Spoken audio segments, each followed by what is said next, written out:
Panda! Hello, I'm Alex, also known as Mr. Panda, and this is my review of Lapis Labyrinth for the Nintendo Switch. Playing Lapis Labyrinth is the equivalent of entering a glitzy casino and witnessing every slot machine simultaneously explode with coins. There's a dazzling aura to this 2D hack-and-slash action RPG, and cute hyperactive visuals feed into its eye-catching wackiness. True to the game's name, you play as a customizable adventurer who enters maze-like dungeons with the goal of amassing treasure. We're not talking chump change, there are gleaming gems around every corner. Defeating a single enemy unleashes an array of colorful currency. Multiply that by dozens of foes in every screen, and the display bursts with a heaping helping of riches that would make Wario blush. The vivid, manic slot machine graphics are mesmerizing. The gameplay itself is quite simple, albeit bizarre. First of all, a stack of heads representing your teammates sits atop your character at all times. There's no in-game explanation why your team chooses to fight in disembodied head towers, but it's insanely adorable and further brandishes its wacky anime style. It leads to cute effects like being able to double jump by dropping one of your partners, or activating special abilities that incorporate everyone's unique powers at once. It also allows players to switch between 4 playable adventurers. There are 8 character classes that range from melee attackers, to mages, to ranged gun wielders. They all have the same basic button combos, similarly to Super Smash Bros., but I appreciated the variety of 4 fighting styles at my fingertips. Regardless of your class, combat amounts to copious button mashing. Although each successive quest brings forth stronger monsters, most of them are pushovers, provided you have a properly geared party. The bigger threat is the 5-minute time limit in which you must locate and destroy enough energy crystals to open the exit gate. Fail to do so in time, and a horrid Reaper chases you, insta-killing you upon contact. Most of my game overs came from this annoying threat.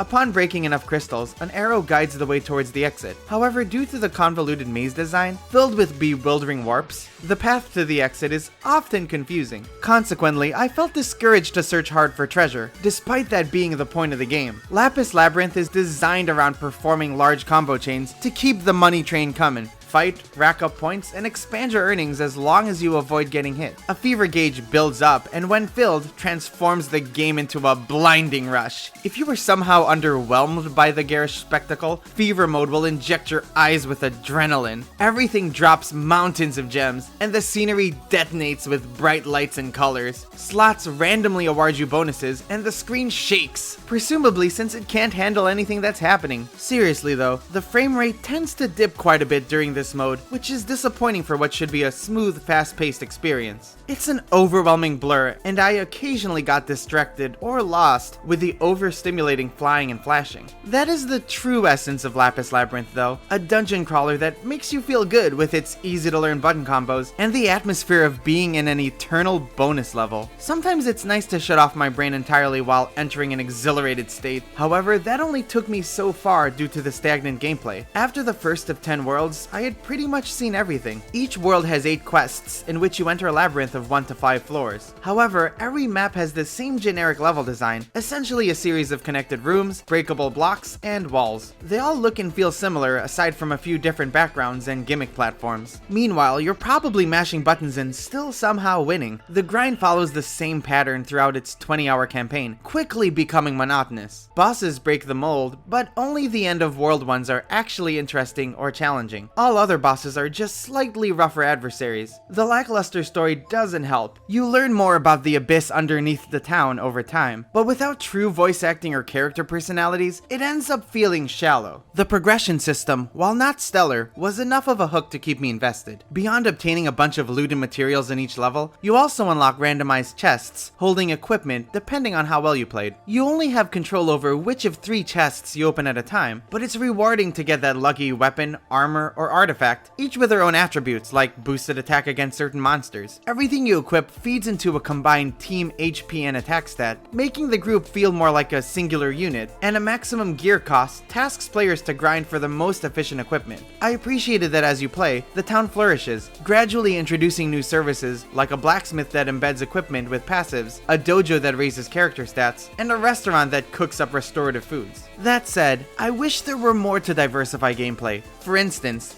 upgraded movesets for characters, skill trees, more classes, anything to give the impression that my characters were evolving as opposed to simply improving. As a beat 'em up, multiplayer could have helped quell the tedium. For those who get into the game, a ridiculously high-leveled post-game awaits, although it's more of the same.